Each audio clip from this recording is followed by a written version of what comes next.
السلام علیکم ورحمۃ اللہ وبرکاتہ۔ نحمده ونصلي ونسلم على رسوله الكريم وعلى آله واصحابه اجمعین، اما بعد فاعوذ باللہ من الشیطان الرجیم، بسم اللہ الرحمن الرحیم۔ ان تجتنبوا کبائر ما تنہون عنہ نکفر عنکم سیئاتکم وندخلکم مدخلا کریما۔ صدق اللہ مولانا العظیم۔ درود شریف پڑھیں، اللہم صلی علی سیدنا مولانا محمد معدن جودی والکرم وآلہ وصحبہ وبارک وسلم۔ محترم سامعین، گزشتہ گفتگو ہوئی تھی گناہ صغیرہ و کبیرہ کے حوالے سے، اس کی تعریف بیان ہوئی اور اس ضمن میں کچھ مثالیں بھی حدیث پاک کی روشنی میں دی گئی۔ میں نے وعدہ کیا تھا کہ آئندہ انشاءاللہ تعالی اب تفصیل سے گناہ کبیرہ جو ظاہری ہیں اس پر گفتگو ہوگی۔ سب سے پہلے شرک کے حوالے سے، جیسا کہ اس حدیث میں بھی جو آقا کریم نے فرمایا اجتنبوا السبع الموبقات، 7 ہلاک کرنے والے گناہوں سے بچو۔ صحابہ کرام نے عرض کی یا رسول اللہ ما ہن، وہ کون سے ہے؟ تو سب سے پہلے حضور نے فرمایا الشرک باللہ، اللہ کے ساتھ کسی کو شریک کرنا۔ قرآن پاک کی آیتوں میں تفصیل کے ساتھ تقریباً 100 سے زیادہ آیتیں جس میں شرک کی برائی کو بیان کیا گیا۔ اللہ ارشاد فرماتا ہے وَاعْبُدُوا اللَّهَ وَلَا تُشْرِكُوا بِهِ شَيْئًا، اور اللہ کی بندگی کرو، اس کا شریک کسی کو نہ ٹھہراؤ۔ اسی طریقے سے سورہ انعام میں فرماتا ہے قُلْ تَعَالَوْا أَتْلُوا مَا حَرَّمَ رَبُّكُمْ عَلَيْكُمْ أَلَّا تُشْرِكُوا بِهِ شَيْئًا، تم فرماؤ آؤ میں تمہیں پڑھ کر سناؤں جو تم پر تمہارے رب نے حرام کیا، اور یہ ہے کہ اس کا کوئی شریک نہ کرو۔ اسی طریقے سے حضرت لقمان حکیم نے اپنے صاحبزادے کو جو نصیحت فرمائی، اس میں فرمایا جو 21ویں پارے میں سورہ لقمان میں ہے یا بنی لا تشرک باللہ ان الشرک لظلم عظیم، فرمایا اے میرے بیٹے اللہ کا کسی کو شریک نہ کرنا، بے شک شرک بڑا ظلم ہے۔ یہاں پر آج سارے ماں باپ کو، خصوصاً جن کے بچے اور بچیاں ایسے کالج میں تعلیم حاصل کرتے ہیں جہاں مکس اسٹوڈنٹ ہیں، جہاں غیر مسلم بھی ہیں مسلم بھی ہیں، آج اپنے بچوں کے اندر کفر و شرک کی مذمت اور ایمان کی اہمیت کو بٹھانے کی خاص ضرورت ہے۔ روزانہ آئے دن خبر ملتی ہے کہ فلاں لڑکی نے اپنے ایمان کا سودا کر دیا، غیر کی محبت میں گرفتار ہو گئی اور وہ چلی گئی، مشرکہ ہو گئی۔ ماں باپ ہاتھ ملتے رہتے ہیں۔ ایسی تعلیم، ایسے روپیے اور ایسی سیلری کا کیا فائدہ کہ جس سے ایمان کی دولت ہاتھ سے چلی جائے۔ آج ہر ماں باپ کو یہ سوچنے کی ضرورت ہے، یہ کوئی دنیا کا خسارہ نہیں ہے، یہ آخرت کا خسارہ ہے جس کا جواب ماں باپ کو بھی دینا ہوگا۔ ہم کیا کریں، ہم نے اپنے بچوں کو تو کالج میں پہنچا دیا، نہیں، یہ بہانہ کل مولا کے پاس نہیں چلے گا۔ کلکم راع وکلکم مسئول عن رعیتہ، اللہ تعالیٰ کے رسول صلی اللہ تعالی علیہ وسلم، حضور نبی کریم صلی اللہ علیہ وسلم فرماتے ہیں تم میں کا ہر ایک ذمہ دار ہے، اور ہر ذمہ دار کو ان کے ماتحت کے بارے میں، جو ان کے نیچے ہیں ان کے بارے میں پوچھا جائے گا۔ آج ہمارے بچے اگر عیسائی مشنری میں پڑھ رہے ہیں، مشرکین کے اسکولوں میں پڑھ رہے ہیں، تو دیکھیں کہ ان کے علم کا عالم کیا ہے، وہ کس طریقے سے وہ غیروں کا شکار ہو رہے ہیں۔ نہ انہیں اسلام کی کوئی محبت ہے، نہ اسلام کے تعلق سے کچھ خبر ہے، آزادانہ ماحول ہے۔ ہم بتائیں کہ اسلام کیا ہے، شرک کیا ہے، اس کا انجام کیا ہے۔ اللہ تعالیٰ ارشاد فرماتا ہے سورہ نساء میں کہ ان اللہ لا یغفر ان یشرک بہ ویغفر ما دون ذلک لمن یشاء، بے شک اللہ اسے نہیں بخشتا کہ اس کے ساتھ کفر کیا جائے، شرک کیا جائے، اور کفر و شرک سے نیچے جو کچھ ہے اللہ جسے چاہے معاف فرما دیتا ہے۔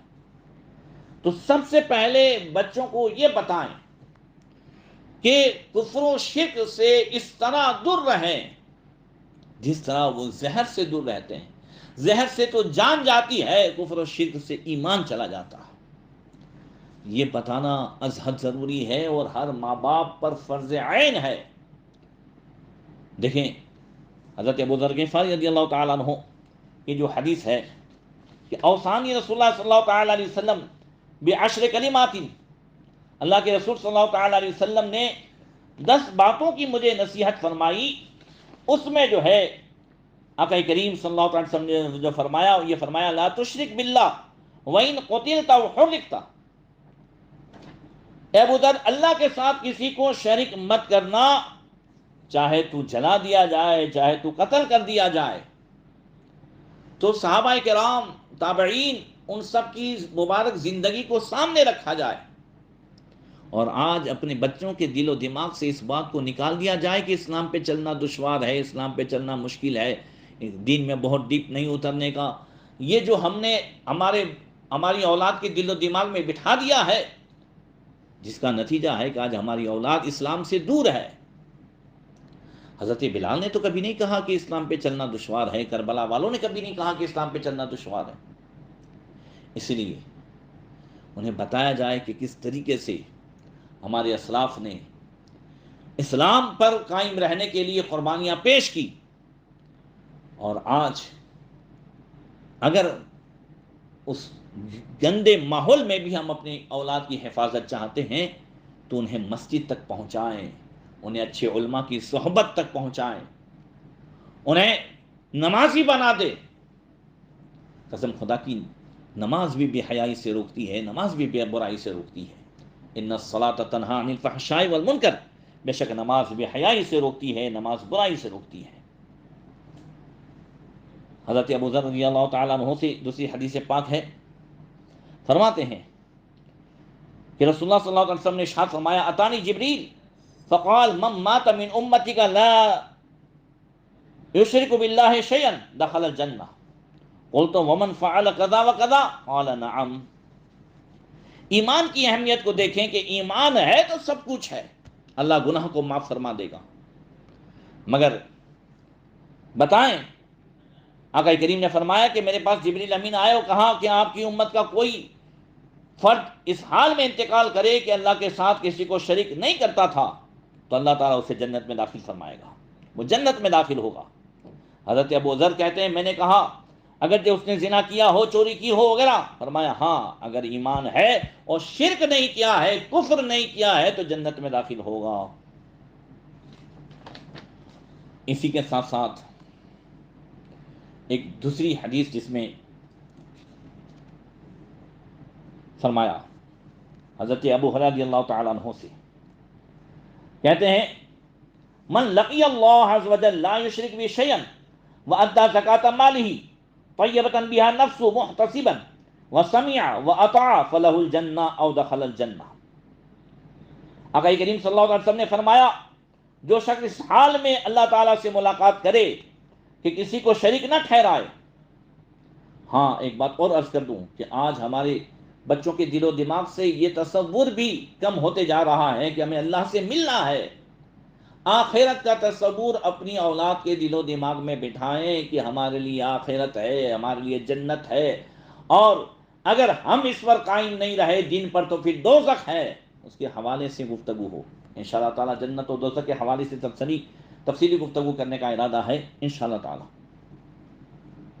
تو فرمایا کہ جو بندہ اللہ تعالیٰ سے اس حال میں ملے کہ کسی کو شریک نہ ٹھہرائے اور ثواب کے لیے اپنے مال کی زکوٰۃ دے، اس حال میں کہ اس کا دل جو ہے بالکل ستھرا ہو اور شریعت کا حکم سنے اور مانے، تو اس کے لیے جنت ہے.